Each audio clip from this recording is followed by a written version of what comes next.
Morning. Don't know where you are, but where I am, it's early. The world's still stretching, the coffee's hot, and the signals are already coming in. Let's take a look before the day starts making demands. This is Signal Check with Adrian North. Thursday morning, June 11th. The sky's still that soft gray before sunrise, and somewhere out there the first commits are already being pushed to Maine.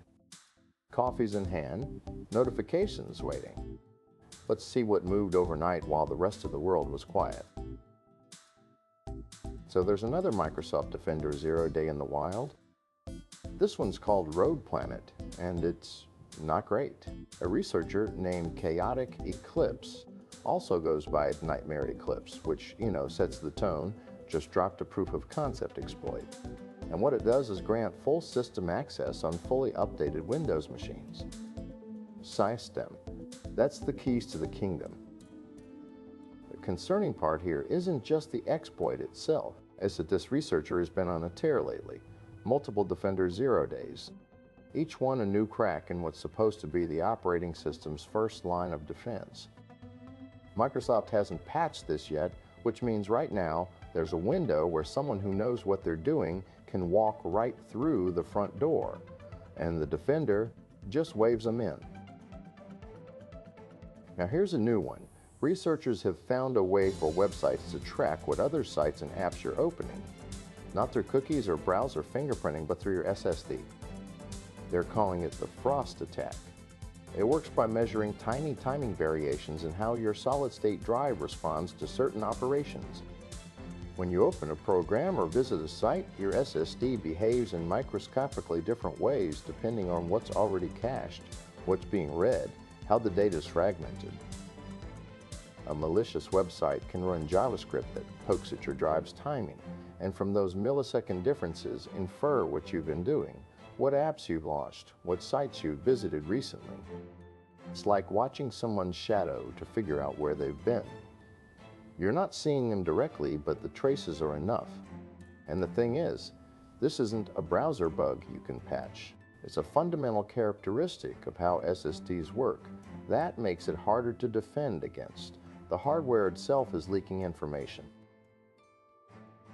In ransomware news, there's a group calling themselves the Gentlemen, and they've quietly become the second most active ransomware operation by victim count. Second, they didn't get there through spray and pray tactics. They got there through recruitment.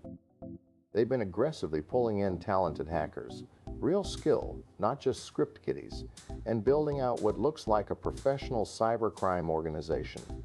There's structure, there's process, there's a talent pipeline, and the name, the Gentlemen, it's almost theatrical, like they're playing a role. Polite criminals. But the damage is real. The victims are piling up, and what's troubling is how quickly they scaled. It suggests that in the ransomware ecosystem, talent is the bottleneck. Find the right people, build the right incentives, and you can go from zero to top-tier threat in months. That's the new normal. China just opened the world's first wind-powered underwater data center. It's got an initial capacity of 24 megawatts. And here's the clever part. It uses seawater as the cooling system. No chillers, no air conditioning units sucking power, just the ocean doing what it does. Data centers are heat factories. Cooling is one of the biggest operating costs and energy drains. So dropping servers into the sea, where the ambient temperature is cold and stable, and the water's right there to pull heat away. It's elegantly practical. Now, there are obvious questions.